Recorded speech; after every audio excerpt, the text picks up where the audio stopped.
یہ عصر کا وقت تھا جب ہمارے سامنے حاجی اکرم کی میت رکھی ہوئی تھی۔ ہم سب لوگوں کے دلوں پر موت کی ہیبت طاری تھی۔ سب لوگ نماز جنازہ کی تیاریوں میں مصروف تھے، جبکہ ابھی ابھی بارش ختم ہوئی تھی۔ بارش کے موسم کی وجہ سے آس پاس کافی کیچڑ تھا، لیکن چونکہ یہ علاقہ میدانی تھا، اس لیے یہاں بارش کو بہت پسند کیا جاتا تھا۔ نماز جنازہ پڑھتے ہوئے کسی کو احساس بھی نہیں ہوا کہ پچھلی صفوں میں کیا ہو رہا تھا۔ اچانک ایک زوردار دھماکے کی آواز آئی۔ یہ آواز ایسی تھی جیسے کوئی بہت بڑا مٹکا پھٹ گیا ہو اور اس سے کوئی بھاری چیز زمین پر گر گئی ہو۔ یہ آواز اس قدر بھاری اور خوفناک تھی کہ نماز جنازہ پڑھنے والوں کے بھی کان کھڑے ہو گئے، مگر کوئی پیچھے مڑ کر نہیں دیکھ سکتا تھا، اسی لیے چپ چاپ نماز جنازہ مکمل کی گئی۔ اس کے بعد ایک عجیب واقعہ ہوا۔ جب ہم نے پیچھے مڑ کر دیکھا تو سب کے رونگٹے کھڑے ہو گئے۔ سامنے میدانی علاقے کے بالکل وسط میں ایک ٹوکری رکھی ہوئی تھی جو کہ لال رنگ کی تھی۔ اس ٹوکری کو دیکھتے ہی سب کی آنکھیں پھٹی کی پھٹی رہ گئیں۔ یہ ٹوکری میدان کے وسط میں یوں رکھی تھی جیسے آسمان سے گری ہو۔ آسمان سے گرنے کا مطلب یہ تھا کہ اس ٹوکری کے آس پاس قدموں کے نشانات نہ تھے، بلکہ یوں لگتا تھا جیسے اسے سیدھا آسمان سے اتارا گیا ہو۔ حالانکہ جہاں نماز جنازہ ادا کی جا رہی تھی وہاں بارش کی وجہ سے مٹی نرم ہو چکی تھی۔ جو بھی قدم رکھتا زمین پر اس کے جوتوں کے نشان بن جاتے، مگر اس ٹوکری کے آس پاس والی زمین پر کسی قدم کا کوئی نشان نہیں تھا۔ اس بات پر سب حیران تھے۔ اس ٹوکری کے اندر کیا ہے؟ یہ تجسس سب کے ذہنوں میں تھا، مگر حاجی اکرم کے جنازے میں کافی دیر ہو رہی تھی اور ابھی انہیں دفنانا بھی تھا، اسی لیے اس ٹوکری کو چھوڑ کر سب نے جنازے کی فکر کی۔ جنازے کو دفنا دیا گیا۔ جنازے کو دفناتے ہی سب کا دھیان واپس اس ٹوکری پر آ گیا۔ ٹوکری کو باہر لا کر کھولا گیا تو سب حیران رہ گئے۔ ٹوکری کے اندر ایک خوبصورت بچہ تھا۔ بچے کو دیکھ کر لگتا تھا کہ یہ کسی اور کی اولاد ہے۔ بچے کی آنکھیں نیلی اور رنگ دودھیا گورا تھا۔ یہ دیکھ کر ہم سب کی آنکھیں پھٹی کی پھٹی رہ گئیں، کیونکہ سکھر کے اس علاقے میں نہ کسی کا رنگ گورا تھا اور نہ کسی کی آنکھیں رنگین تھیں۔ یہ معاملہ پہلی بار دیکھنے کو ملا۔ سب لوگ عجیب عجیب باتیں کرنے لگے۔ کوئی کہنے لگا کہ یہ بچہ یہاں کیسے آ گیا؟ یہ تو کسی دوسرے ملک کا لگتا ہے، غیر ملکی بچہ لگتا ہے۔ مگر غیر ملکی تو یہاں نہ کوئی رہتا تھا اور نہ وہ اپنے بچوں کو یوں پھینک کر جاتے ہیں۔ یہ تو ہم پاکستانیوں کی عادت ہے۔ میں نے لوگوں کو سمجھانے کی کوشش کی۔ بچے کا کوئی سراغ نہیں مل رہا تھا۔ تب مولوی صاحب نے کہا کہ کیوں نہ میں مسجد میں اعلان کروں کہ جس نے بھی اس بچے کو یہاں چھوڑا وہ اسے آ کر لے جائے۔ بچے کے ماں باپ کو سخت گناہ ہوگا جس نے بھی ایسا کیا، وہ اللہ کے قہر سے نہیں بچے گا۔ ایک معصوم بچے کو یوں لوگوں کے رحم و کرم پر چھوڑ دینا بہت بڑی حماقت اور گناہ ہے۔ بچہ تو ماں باپ کے لیے باعث رحمت اور مغفرت ہوتا ہے۔ مولوی صاحب بہت غصے میں یہ سب باتیں کر رہے تھے۔ میں ان کے دکھ کو سمجھ سکتا تھا۔ انہوں نے جو باتیں کہیں وہ بالکل درست تھیں۔ مجھے اس بچے سے عجیب سا خوف محسوس ہو رہا تھا۔ ایسا لگتا تھا جیسے یہ کوئی انسانی بچہ نہ ہو، بلکہ کسی دوسری مخلوق کی اولاد ہو۔ اس بات نے جہاں مجھے پریشان کیا، وہیں میرا دل اس سے گھبرا بھی رہا تھا، مگر میں نہیں جانتا تھا کہ اس بچے کی ذمہ داری میرے سر پر آنے والی ہے۔ میں نے مولوی صاحب سے کہا کہ آپ مسجد میں اعلان کروا دیں۔ مسجد میں اعلان کروانے کے باوجود بھی جب کسی نے بچے کے بارے میں بات نہیں کی، نہ ہی اس کے ماں باپ مسجد میں آئے۔ مولوی صاحب نے سب کے سامنے مجھ سے عجیب بات کہی، بیٹے، مجھے تم پر بہت بھروسہ ہے کہ تم اس بچے کی حفاظت کر سکتے ہو۔ خدا کے لیے اسے اپنے گھر میں رکھو۔ تم سے میں بہت سی امیدیں وابستہ کر چکا ہوں، تم اس پر بھی پورا اترو گے، مجھے مکمل یقین ہے۔ مولوی صاحب کی بات سن کر میں پچھتانے لگا۔ تبھی لوگوں نے عجیب باتیں کہنا شروع کر دیں۔ بولے کہ یہ تو آسمانی بچہ ہے، اسے تم اپنے گھر میں رکھو گے تو تمہارے گھر میں بہت برکت ہوگی۔ یہ اپنا رزق اپنے ساتھ لے کر آیا ہے، تمہارے گھر کے لیے باعث برکت بنے گا۔ مجھے ان سب باتوں میں کوئی دلچسپی نہیں تھی، نہ ہی مجھے اس بچے کو گھر لے کر جانا تھا، لیکن لوگوں کے سامنے میری شہرت بہت اچھی تھی، اتنی اچھی کہ ہر انسان مجھ پر بھروسہ کرتا۔ یہاں تک کہ اگر میں چندہ بھی مانگتا تو لوگ مجھے خوشی سے دے دیتے۔ مگر میں کسی سے نہ چندہ مانگتا تھا اور نہ کوئی ایسی بات کرتا جس سے میری شہرت کو نقصان پہنچے۔ آج اس آسمانی بچے کو مجھے گھر لے کر جانا تھا۔ میرا دل رو رہا تھا۔ میں نے لوگوں کے سامنے وعدہ کر لیا کہ میں اس بچے کا خیال رکھوں گا۔ لوگوں نے ساتھ یہ بھی کہا کہ یہ بچہ ہم اہل علاقے کے لیے آزمائش ہے، یہ آسمان سے اترا ہے، ہمیں اس کی پرورش اور خیال رکھنا ہوگا۔ کیا معلوم ہمیں اس کے بدلے کیا مل جائے۔ گاؤں پر رحمت کی بارش ہو اور سیلاب کے سلسلے بھی بند ہو جائے۔ لوگ طرح طرح کی باتیں کر رہے تھے، بچے کی نسبت مختلف چیزوں سے جوڑ رہے تھے، مگر ان میں سے کسی نے یہ کوشش نہیں کی کہ یہ بچہ ان کے گھر چلا جائے، بلکہ وہ ساری ذمہ داری میرے اوپر ڈال کر خود بری ہونا چاہتے تھے۔ خیر، مجبوراً میں نے اس بچے کو اپنے گھر لے جانے کی حامی بھر لی۔ میں نے دیکھا وہ سرخ مخملی ٹوکری میں تھا، واقعی میں کسی امیر گھرانے کا بچہ لگتا تھا۔ خیر، ہمارے اس علاقے میں کوئی بھی اتنا امیر نہیں تھا جو ایسی مخملی ٹوکری کا بندوبست کر سکے۔ وہ ٹوکری بھی بہت مہنگی معلوم ہو رہی تھی۔ میں نے اس ٹوکری کو اٹھایا اور اپنے گھر آ گیا۔ گھر میں داخل ہوتے ہی میری بیوی مجھ پر برس پڑی۔ میں نے جب اسے ٹوکری کے بارے میں بتایا تو وہ مزید غصے میں آ گئی۔ کہنے لگی، تم تو ہر فالتو بات پر یقین کر لیتے ہو، تم انتہائی کم عقل انسان ہو، مجھے تم جیسے گدھے سے شادی کر کے ہمیشہ افسوس رہے گا۔ بیوی کی باتیں سن کر میرے کانوں سے دھواں نکلنے لگا۔ میں سوچ بھی نہیں سکتا تھا کہ وہ اتنی بے حس عورت ہوگی کہ ایک چھوٹے بچے سے اتنی نفرت کرے گی۔ جب اس نے بچے کو کھول کر دیکھا تو وہ بھی دنگ رہ گئی۔ آنکھوں سے اس کی حیرت ٹپکنے لگی۔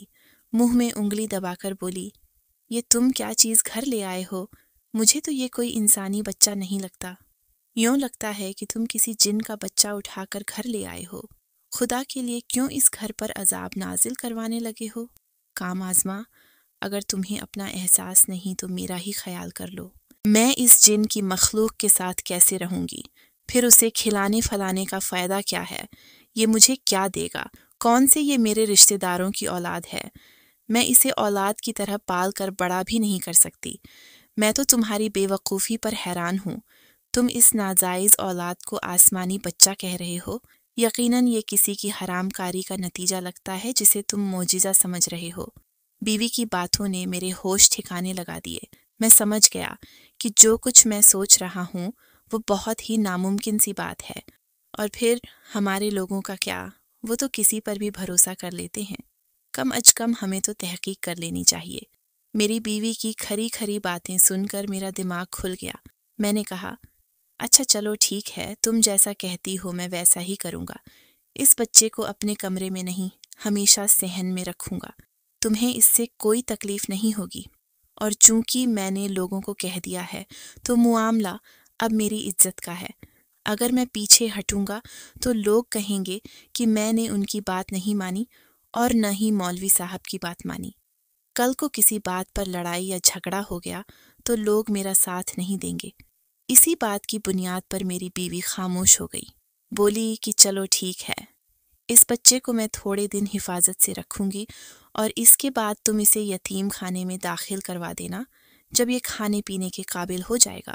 میری بیوی نے منہ چڑھا کر بچے کی ٹوکری کھولنا شروع کی۔ ہمارے اوپر تو حیرتوں کے پہاڑ ٹوٹتے چلے گئے۔ میں نے دیکھا کہ اس ٹوکری کے اندر سونے کے بے شمار زیورات تھے۔ وہ زیورات بھی کافی بھاری اور وزن والے تھے۔ انہیں دیکھ کر لگتا تھا جیسے کسی کے خاندانی زیور ہوں یا کسی دادی نے اپنے بچے کو دیے ہوں۔ یہ اتنے خوبصورت زیورات تھے کہ انہیں دیکھ کر میرا بھی دل للچانے لگا۔ میری بیوی پھٹی پھٹی آنکھوں سے میری طرف دیکھنے لگی۔ بولی کہ یہ تو بہت مہنگے سونے کے زیورات ہیں، کہیں ہمارے ساتھ کوئی دھوکہ تو نہیں ہو رہا؟ ایسا نہ ہو کہ ہم یہ زیورات بیچ لیں، کھا جائے، بعد میں ہمارے لیے مشکل ہو سکتا ہے یہ کسی امیر ماں باپ کی اولاد ہو اور انہوں نے ہم لوگوں کی ایمانداری کو پرکھنے کے لیے اس بچے کو ٹوکری میں ڈال کر یہاں سب کے سامنے رکھ دیا ہو۔ بیوی کی بات بھی بالکل جائز تھی، لیکن فی الحال میرے پاس اس چیز کا کوئی جواب نہیں تھا، کیونکہ اتنے بھاری سونے کے زیورات اس ٹوکری میں رکھنے کا مطلب یہی تھا کہ یہ بچہ امیر ماں باپ کی اولاد تھا۔ اگر وہ غریب ہوتے، ان کے پاس روپیہ پیسہ نہ ہوتا، تو وہ اتنا سونا چاندی کے زیورات اس ٹوکری میں کیوں رکھتے؟ اور اگر وہ امیر تھے تو پھر انہوں نے اس بچے کو ہمارے حوالے کیوں کیا؟ یہ بات سوچنے والی تھی۔ میں نے اپنی بیوی سے اس بات کا ذکر تو کر دیا، مگر میں باہر کسی کو بھی اس بارے میں نہیں بتانا چاہتا تھا، کیونکہ اس بچے کی دیکھ بھال اور ذمہ داری میرے ذمے تھی، اور ظاہر ہے اس سے جڑا فائدہ بھی اس پر میرا حق تھا۔ میں نے اپنی بیوی سے کہا کہ تم یہ زیورات سنبھال کر گھر میں رکھ دو، کچھ دن تک ہم انتظار کریں گے۔ اگر کوئی اس بچے کو ڈھونڈنے نہیں آیا تو پھر ہم ان زیورات کو بیچ کر اپنے لیے بڑا سا گھر خرید لیں گے۔ یہ بچہ ہمارے لیے واقعی رحمت ثابت ہوا۔ میری بیوی بھی اس بات پر راضی تھی۔ کہنے لگی کہ پہلے تو میں اسے بوجھ سمجھتی تھی، لیکن اب ایسا نہیں کروں گی، اسے پالنے پوسنے کا بندوبست کروں گی۔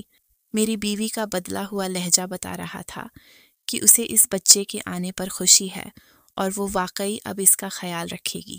میں نے بھی حامی بھر لی کہ میں اس بچے کے بارے میں کسی کو نہ بتاؤں گا، لاکھ کوئی کہے، مگر اسے اپنے گھر سے نہیں نکالوں گا۔ ان زیورات کی قیمت کا پتہ لگانا بھی میرے لیے دلچسپی کا باعث تھا۔ میں اس دن گھر سے باہر گیا۔ لوگوں نے مجھ سے کئی بار پوچھا کہ تمہارے گھر جو بچہ آیا ہے، کیا اس کا تمہاری زندگی پر کوئی اثر پڑا؟ میں نے کہا کہ ہاں، میرے گھر میں بہت زیادہ برکت ہوئی ہے۔ لوگ اب اس بچے کو آسمانی بچہ کہہ کر پکارنے لگے۔ مجھ سے کہتے کہ تم بڑے خوش نصیب ہو جو تم اس بچے کو لے کر اپنے گھر چلے گئے۔ کاش ہم بھی وقت پر ہمت کر لیتے تو وہ بچہ ہمارے ساتھ آ جاتا، مگر میں نے سب لوگوں کو سختی سے منع کر دیا کہ میں جین کو کسی کے حوالے نہیں کروں گا، اس بچے کی پرورش بھی خود کروں گا۔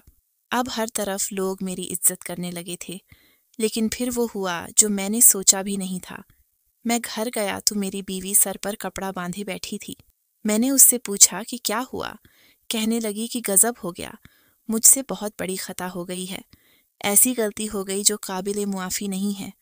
اب تم یہاں سے چلو، ہمیں کہیں دور چلنا چاہیے، اس آسمانی بچے کو بھی اپنے ساتھ لے کر جائیں گے، ورنہ یہ لوگ تو ہمارا جینا حرام کر دیں گے۔ میں نے اپنی بیوی سے پوچھا کہ آخر کیا ہو گیا کہ تم مجھے یہاں سے چلنے کا کہہ رہی ہو؟ میری بیوی نے ڈرتے ڈرتے مجھے بتایا کہ آج دوپہر کے وقت ایک بوڑھی عورت گھر کے دروازے پر آئی تھی۔ اس نے میری بیوی سے مل کر کچھ کہا، اگر ہم یہاں سے چلے جاتے ہیں تو لوگوں کو ہمارے بارے میں پتہ نہیں چلے گا، نہ ہی ان زیورات کا پتہ ہوگا، اور یہ بوڑھی عورت مجھے دیکھی بھالی لگتی ہے، اسی علاقے کی ہوگی۔ میری بیوی خود ہی اپنی باتوں کا جواب دے رہی تھی، لیکن میں حیران تھا کہ اس عورت کو ان زیورات کے بارے میں کیسے پتا، جبکہ میں نے تو اس بارے میں کسی کو ہوا بھی نہیں لگنے دی تھی۔ میں نے اپنی بیوی سے پوچھا کہ تم یاد کرو، کیا تم نے کسی کو بھی اس بچے کے بارے میں بتایا، زیورات کا ذکر کیا ہے؟ کہنے لگی کہ ایسا بالکل نہیں ہوا۔ میرے دل میں عجیب سا لالچ بھر آیا۔ میں نے اس سے کہا کہ ہمیں جلدی سے یہ زیورات بیچ کر اپنے لیے گھر خرید لینا چاہیے، یہ نہ ہو کہ بعد میں ہم ان زیورات سے بھی جائیں، کوئی ہمارے گھر آ کر ڈاکہ ڈال دے اور زیورات بھی ہم سے چھین لے تو کیا ہوگا؟ میری بیوی بھی ڈر گئی، کہنے لگی، بات تو آپ صحیح کر رہے ہیں، لیکن ہمیں ایسا نہیں کرنا چاہیے، ایسا نہ ہو کہ یہ بچہ ہمارے لیے باعث مصیبت بن جائے۔ اس عورت نے بھی یہی کہا تھا کہ ان زیورات سے حاصل ہونے والا سارا فائدہ نقصان میں بدل جائے گا۔ میری بیوی کی عجیب و غریب باتیں سن کر میرا ذہن ٹینشن سے بھر جاتا۔ میں نے وہ زیورات لیے اور سیدھا سنار کے پاس گیا۔ اس سے کہا کہ آج کل ہمارے گھر کے حالات ٹھیک نہیں ہیں، میری بیوی اپنے خاندانی زیورات بیچ رہی ہے، ان کی قیمت کیا لگے گی؟ اس نے جب مجھے زیورات کی قیمت بتائی تو میرے رونگٹے کھڑے ہو گئے۔ وہ رقم میری سوچ سے بھی زیادہ تھی، اتنی زیادہ رقم میں نے اپنی پوری زندگی میں نہ دیکھی نہ سوچی تھی۔ میرا دل خوش ہو گیا۔ میں نے کہا کہ آپ مجھ سے یہ سارا زیور خرید لیں اور مجھے رقم دے دیں۔ سنار نے اس بات سے معذرت کر لی، کہا کہ یہ زیورات بہت وزنی اور اصلی ہیں، اسے جا کر شہر میں بیچ آئے، وہاں آپ کو اچھی قیمت ملے گی۔ سنار کی ایمانداری نے مجھے بہت متاثر کیا۔ میں نے اپنے زیور کو بڑا سنبھال کر اپنے پاس رکھا اور شہر پہنچ گیا۔ وہاں جا کر بھی مجھے ڈر لگ رہا تھا کہ کہیں مجھے کوئی لوٹ نہ لے۔ میں نے وہ زیورات بیچ دیے اور بدلے میں جو رقم ملی اسے فوراً بینک میں جمع کروا دیا۔ اب میرے پاس ایک کارڈ آ چکا تھا، لیکن مسلسل مجھے اپنی بیوی کی فکر بھی تھی۔ میں یہاں سے سارا کام ختم کر کے اپنے گھر پہنچا۔ میری بیوی ایک اور مسئلہ لے کر بیٹھی تھی۔ اس کے تیور بدلے ہوئے سے تھے، اسے ان پیسوں کی خوشی بھی نہیں ہوئی تھی۔ تبھی میں نے اس سے پوچھا کہ اب تمہیں کیا مسئلہ ہے؟ تمہیں تو خوش ہونا چاہیے کہ ہمارے پاس اتنی بڑی دولت آ گئی، زندگی بدلنے والی ہے۔ میری بیوی مجھ پر ہی برس پڑی۔ تم تو لالچ میں اندھے ہو گئے ہو، تمہیں اپنی بیوی نظر نہیں آتی، بس تمہیں اب یہ روپیہ نظر آ رہا ہے جو تمہیں اس آسمانی بچے کے بدلے میں ملا ہے، لیکن تم جانتے ہو کہ اس آسمانی بچے کی وجہ سے مجھ پر کیا کیا مصیبتیں آئیں۔ اگر تمہیں پتہ ہوتا تو تم کبھی شہر نہیں جاتے۔ تمہیں میرا احساس نہیں۔ میری بیوی مجھ سے جھگڑنے لگی۔ میں نے اسے سمجھایا کہ ایسا کچھ نہیں ہے، مگر وہ بازی تھی کہ میں اس بچے کو گھر سے نکال دوں۔ اس نے مجھے بتایا کہ ہر رات ہمارے گھر میں ایک سایہ آتا ہے جو اس بچے سے ملتا ہے، اسے دیکھ کر یہاں سے چلا جاتا ہے۔ سائے کو دیکھ کر وہ ڈر جاتی ہے۔ بیوی کی باتوں نے مجھے حیران کر دیا۔ سائے سے تو مجھے بھی ڈر لگتا تھا، مگر اس کے سامنے مردانگی دکھاتے ہوئے میں نے کہا کہ آئندہ سے جین میرے پاس رہے گا اور تمہیں یہ تنگ بھی نہیں کرے گا، نہ ہی اس سے کوئی ملنے آئے گا۔ جو بھی آئے گا میں اسے دیکھ لوں گا۔ میری بات سن کر میری بیوی پریشان ہو گئی، کہنے لگی مجھے آپ کی فکر ہے، میں آپ کو کھونا نہیں چاہتی۔ میں اس بچے کو اپنے اور ہمارے کمرے میں رکھوں گی، ہمارے ساتھ ہی رہے گا، جو بھی ہوگا ہم مل کر دیکھ لیں گے۔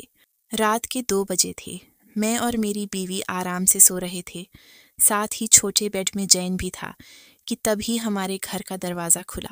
میں حیران تھا کہ ہمارے گھر کو تو تالا لگا رہتا ہے، لیکن آنے والے کے پاس ہر دروازے کی چابی تھی، یہاں تک کہ وہ ہمارے کمرے تک آ گیا۔ میں نے دیکھا وہ مردانہ لباس میں ملبوس تھا۔ اس نے سفید رنگ کے کپڑے پہن رکھے تھے، مگر میں اس کے خد و خال دیکھ کر بتا سکتا تھا کہ وہ کوئی مرد نہیں بلکہ ایک عورت تھی۔ بجائے ڈرنے کے میں اٹھ کر کھڑا ہو گیا، کیونکہ میں جانتا تھا کہ یہ جو کوئی بھی ہے جن وغیرہ نہیں بلکہ ایک انسان ہے، اور وہ بھی ایک عورت۔ یہ دیکھتے ہی میرے اندر جان آ گئی۔ میں نے اسے کلائی سے پکڑ لیا، اس کے سر پر موجود کپڑا کھینچا۔ میرے سامنے ایک خوبصورت لڑکی تھی، اسے دیکھتے ہی میں پریشان ہو گیا، کیونکہ وہ ہمارے گاؤں کے نواب کی بیٹی تھی اور میں اسے خوب جانتا تھا۔ اسے میں نے 2-3 بار یونیورسٹی جاتے دیکھا تھا، مگر آج جب اپنے گھر میں دیکھا تو میرے پاؤں تلے زمین نکل گئی۔ سنا تم یہاں کیا کر رہی ہو؟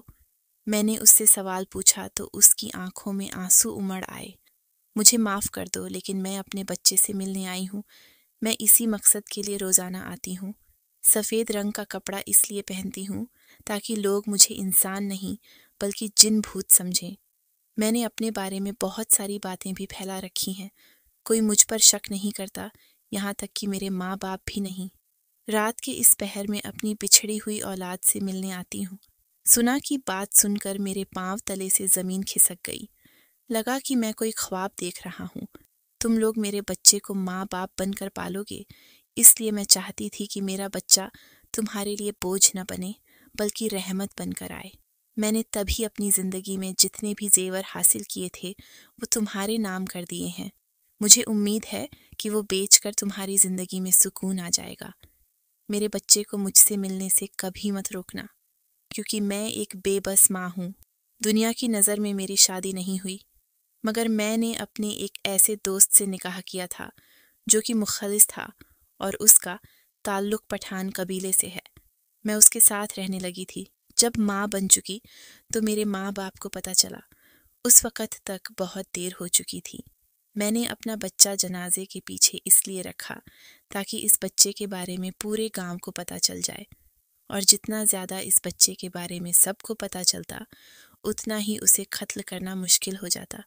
مجھے خوشی ہوئی کہ میرے بچے کو تم جیسے ماں باپ ملے۔ سنا یہ کہہ کر رونے لگی۔ ہم نے اسے کہا کہ تم دن کے کسی بھی وقت اپنے بچے سے ملنے آ سکتی ہو، تمہیں بھوت بننے کا ناٹک کرنے کی ضرورت نہیں۔ سنا یہ بات سن کر بہت خوش ہوئی، ہماری شکر گزار تھی، کہنے لگی کہ میں تم لوگوں کی ہمیشہ مدد کروں گی، مگر اس راز کا کسی کو پتہ نہ چلے۔ سنا کے گھر سے جانے کے بعد میں نے اپنی بیوی سے کہا کہ ہم اپنی بیٹیوں کی تربیت ایسے انداز سے کریں گے کہ وہ ہم سے کوئی بات نہ چھپائے، کیونکہ سنا آج جس تکلیف میں تھی وہ تکلیف خدا کسی دشمن کی بیٹی کو بھی نہ دے۔ اللہ ہمارے کبیرہ گناہوں کو معاف کرے اور ہم سب کے حالوں پر رحم عطا کرے۔ اللہ تعالیٰ سب کے بچے بچیوں کو اپنے حفظ و امان میں رکھے۔ ناظرین و سامعین، ہماری ویڈیو کو لائک کیجیے اور چینل کو ضرور سبسکرائب کر دیجیے۔ اللہ حافظ۔